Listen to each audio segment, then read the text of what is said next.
Estamos en CGN Noticias, Radio y Televisión, en el programa Frente a Frente, un diálogo con la ciudadanía desde la Unión Nacional de Periodistas, Núcleo del Guayas. Hoy día contamos con la presencia como invitado especial del economista Eric Cisneros, quien va a hablar respecto al análisis de la situación económica que está atravesando el Ecuador estos instantes. Bienvenido, economista, adelante. Gracias, licenciado. Un gusto estar aquí en este día. Saludos a los seguidores de la Unión Nacional de Periodistas, Núcleo del Guayas. ¿Sí? Gracias por aceptar nuestra invitación, economista. Generalmente, cuando hablamos de la crisis económica del país, tenemos diversas perspectivas de enfoque en cuanto a la narrativa de cuál es el problema de la crisis. Por un lado, nos hablan de un Estado abultado, de una crisis fiscal, de una inseguridad jurídica y de un código laboral que necesita ser flexibilizado. Esta es la narrativa que venimos escuchando casi 40 años en el país. Y es, digamos, vinculado a un sector empresarial, financiero que nos dice esto. ¿Qué hay de cierto en esta visión del país? Porque resulta que quienes han estado dirigiendo la economía del país es precisamente este sector empresarial bancario. Y por otro lado, la pandemia del COVID-19 ha hecho poner en el tapete la discusión, como lo dice la Comisión Económica para América Latina, la urgencia de un nuevo pacto económico, social y político del país para recuperar lo que se considera como el estado de bienestar. Es decir, derechos de piso sustanciales para una sociedad cada vez, como debe ser, más digna y más equilibrada. Esa es un poco una perspectiva de análisis, si usted me permite. Sí, efectivamente, licenciado, ya lo dice usted, ¿no? Es importante que a la hora de referirnos a los temas macroeconómicos y de desarrollo y crecimiento para el país, los ecuatorianos tengamos muy en cuenta la diferencia entre crecimiento económico y desarrollo económico. Nosotros desde la Unión de Economistas por el Desarrollo del Guayas y de todo el Ecuador, por supuesto, nosotros enfocamos la importancia del desarrollo sin negar la necesidad de crecimiento de la economía del país. Es cierto que el desarrollo se sustenta en base al crecimiento de la producción, es decir, en este caso hablamos del Producto Interno Bruto del país, innegable, pero también tenemos que recaer en el tema de que una economía que crece de manera sostenida no necesariamente genera mejores condiciones de vida para sus ciudadanos. No basta simplemente con decir el PIB ha crecido en 8 puntos, ha crecido en 10 puntos. Tenemos que acudir a otros indicadores.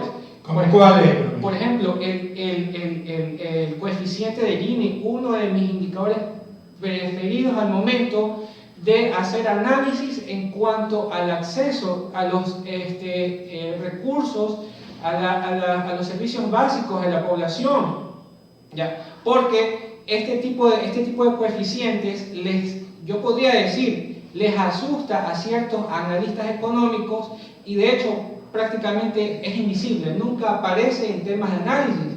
Otro indicador muy bueno también para medir el empobrecimiento de la población es el índice de desarrollo humano. Una vez que abordamos nosotros el tema del desarrollo, podemos decir que podemos tener una visión más amplia de si la ciudadanía, de si los ecuatorianos están accediendo a condiciones de vida mejores. Esto implica servicios básicos, esto implica acceso a internet, esto aplica acceso a salud, educación, a un nivel de vida digno. Disculpe que me interrumpa, economista, pero parece que el gobierno no aplica esta medida que usted está diciendo y el que sale mal parado es el pueblo ecuatoriano. Sí, por supuesto. En economía existen diferentes tipos de analistas. Hay quienes hacen cabildeo, hay quienes hacen lobby y recorren las empresas de comunicación sin ofender a los distinguidos periodistas, pero estas empresas de comunicación son las que día a día bombardean con el discurso, la retórica, con estos pseudoanálisis demagogos. Por ejemplo, veía hoy día a este analista económico, que más que analista económico, yo diría que es un propagandista del lobby empresarial, el economista Acosta Burnett. Él decía, pues raya lo demagógico, hay que generar empleo, hay que generar mejores condiciones de vida, pero ¿dónde se los descubre a los señores? En que se propone la reforma al Código de Trabajo, la disminución de derechos, la disminución de salarios. ¿Es esto acaso, genera acaso esto condiciones de vida dignas para el país? Entonces, ¿qué se nos da a entender a los ecuatorianos? Piensan que los ecuatorianos somos tontos, que los ecuatorianos no tenemos capacidad de análisis, que no tenemos la mínima capacidad de recursos para poder darnos cuenta en la demagogia que soslayan el discurso de estos pseudoanalistas. Al proponer la disminución de derechos de los trabajadores, se ha vulnerado con la famosa ley humanitaria. Que no tiene nada de humanitario. Desde luego que no, es más que demagogia, es una infamia. Entonces, ¿qué se pretende? ¿Qué es lo que se debe hacer en este momento? Primero, avanzar hacia una política fiscal, económica, que genere las condiciones para el trabajador y por supuesto también genere las condiciones de negocios para los empresarios que sí tienen una convicción de que el país se lo saca adelante con trabajo, por supuesto, pero también hay que tener una conciencia social. No podemos avanzar hacia la acumulación de riqueza. Ojo, debemos caer en cuenta que hasta antes de la pandemia había fuera del país 60.000 millones de dólares. ¿Y ahora cuántos hay? Por supuesto, los recursos han salido gracias al estímulo del gobierno, se perdonaron, en la última vez hubo una condonación de 4.000 millones de dólares. Entonces, que no nos vengan a decir que no hay capital. El capital está afuera y ellos nos dicen, ojo, nos dicen que la única forma de poder invertir en este país es que prácticamente los trabajadores trabajen gratis.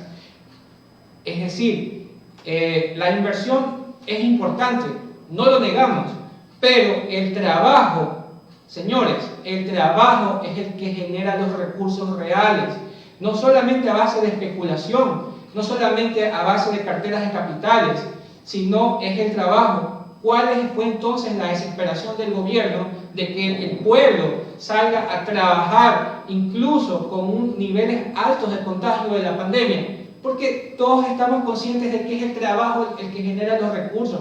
No nos vengan a decir que hay que disminuir aún más todavía los beneficios de los trabajadores para poder crear empresas. Economista, usted ha señalado un aspecto importante respecto de lo que es la política pública y entre ellos la política fiscal tributaria. El sector empresarial y bancario se queja y viene demandando otra política tributaria fiscal, diciendo de que en el país llamado Ecuador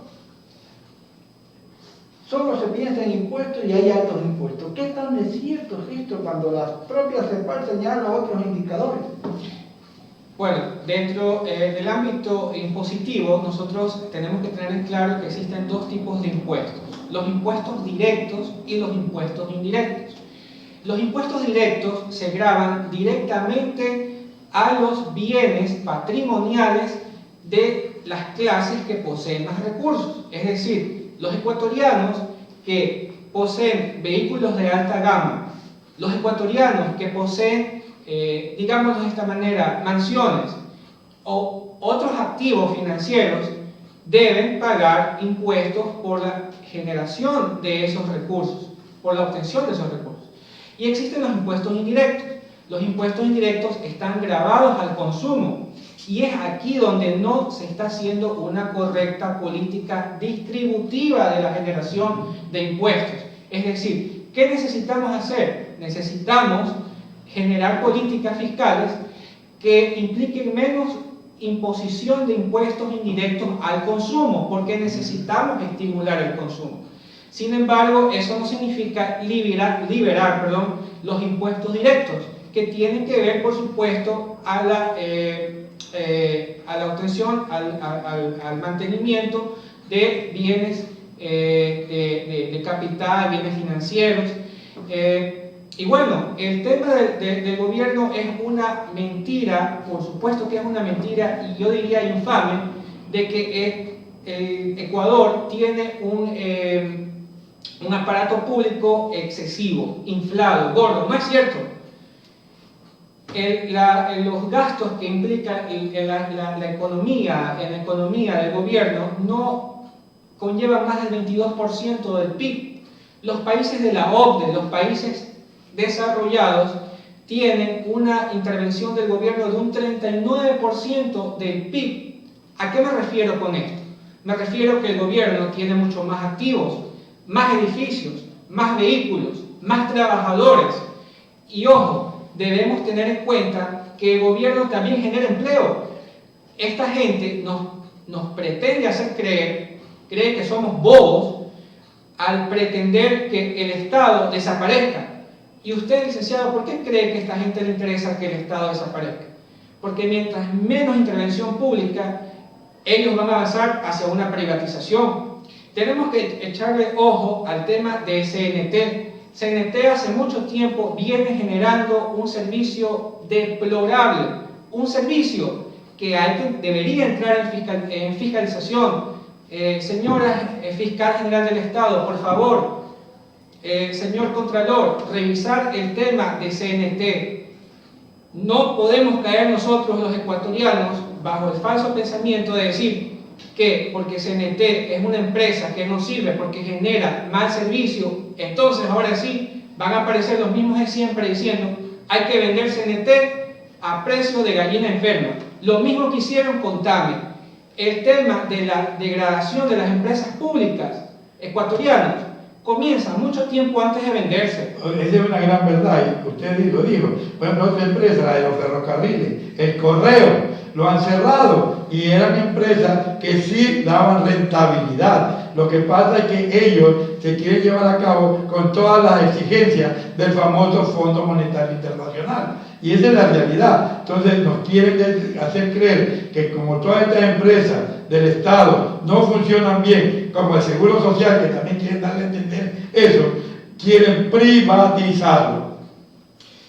Desde luego, licenciado, ¿cuál es la forma más implícita, más fácil de poder reconocer a esta gente y los grupos lobby, los grupos de cabildeo que recorren las principales empresas de comunicación? Sencillo, los mismos que están siempre todos los días a las 6, 7 de la mañana diciéndonos que el Estado desaparezca, que el Estado está gordo, que hay que despedir gente. A esta gente hay que tenerla bien identificada y los ecuatorianos tenemos que caer en una convicción contundente. El Estado no puede desaparecer porque es el único ente que rescata los derechos de los ecuatorianos, y los ecuatorianos estamos llamados a defender la existencia del Estado y sus entidades. Antes de terminar esta entrevista interesante y los conceptos y señalamientos que usted ha hecho, es importante también desmitificar este concepto de que se viene proponiendo, y señalo esto de los organismos internacionales, desde el propio Fondo Monetario Internacional, del Banco Mundial, de la Comisión Económica para América Latina, que hay que cambiar con un nuevo criterio y enfoque la política tributaria en los países, particularmente en América Latina y en el Ecuador, por lo tanto, como una de las regiones más desiguales del mundo, ¿no? Usted hacía señalamiento del índice Gini, que quiere decir de 0 a 1. Mientras más se acerca a 0, sociedad más igualitaria. Mientras más se acerque a 1, desigualdad social. Y en esto tiene que ver mucho la política fiscal tributaria. Se viene proponiendo por parte de estos organismos antes señalados que impuesto a los altos ingresos e impuesto al patrimonio. Y eso no lo hace, pues, por decir el castrochavismo, los socialistas, lo dicen organismos internacionales que hemos señalado. Entonces, ¿por qué este gobierno no acoge esa propuesta? ¿A qué obedece? Licenciado, espera, el tema de la economía no está alejada en ningún momento de la geopolítica, de la política exterior, de la política que se maneja internacionalmente. Es más, la economía es solamente un manifiesto de cómo se maneja el tablero internacional. Los países desarrollados, los países de la OCDE, a través de diferentes instituciones multilaterales internacionales, generan este caos económico en los países en la vía de desarrollo a través de cómo la neocolonización, y ojo, necesito subrayar este tema muy importante porque todos necesitamos tenerlo en cuenta. ¿En qué consiste la neocolonización? En vincular a los países en subdesarrollados, en desarrollo, con el encadenamiento de deuda y la generación de políticas que distorsionan su macroeconomía. ¿A dónde nos lleva esto? Nos lleva, en primer lugar, al empobrecimiento, a la no generación de nuevos empleos. No tenemos nueva capacidad empresarial, no generamos productos con alto valor agregado. Es una política de acorralamiento, nos acorralan a permanecer solamente dentro de la producción primaria. ¿A qué me dirijo? ¿A dónde me dirijo con esto? Solamente hacia la producción agrícola. 3 de cada 10 ecuatorianos tienen empleo adecuado en estos momentos. El 70% ecuatorianos están en el desempleo y en el subempleo. ¿Cuál es la política exterior de los países desarrollados? Generar esta distorsión macroeconómica para que no se genere empleo adecuado, para que no se genere nueva empresa, para que no se genere producción con alto valor agregado, porque entrarían directamente nuevas economías a competir con sus productos. Entonces, ¿cuál es la estrategia? Mantener los países de la región con un alto desempleo para bajar las materias primas. Es decir, los precios de las materias primas a muy bajo costo que les beneficia a ellos, y ellos nos venden productos con alto valor agregado, manufacturación, y entonces de este ciclo no vamos a salir si no le damos prioridad a la industrialización del país sin descuidar el agro. El agro es un recurso estratégico y deberíamos nosotros impulsar el fomento del agro con muchas políticas. Una de ellas es procurar que no se estrangule la producción agrícola a través de la intermediación. Pero eso ya son temas que tenemos que topar posiblemente en otro. Fue la intervención del economista Eric Cisneros en el programa Frente a Frente, un diálogo con la ciudadanía en la Unión Nacional de Periodistas Núcleo del Guaya. Hasta una próxima oportunidad.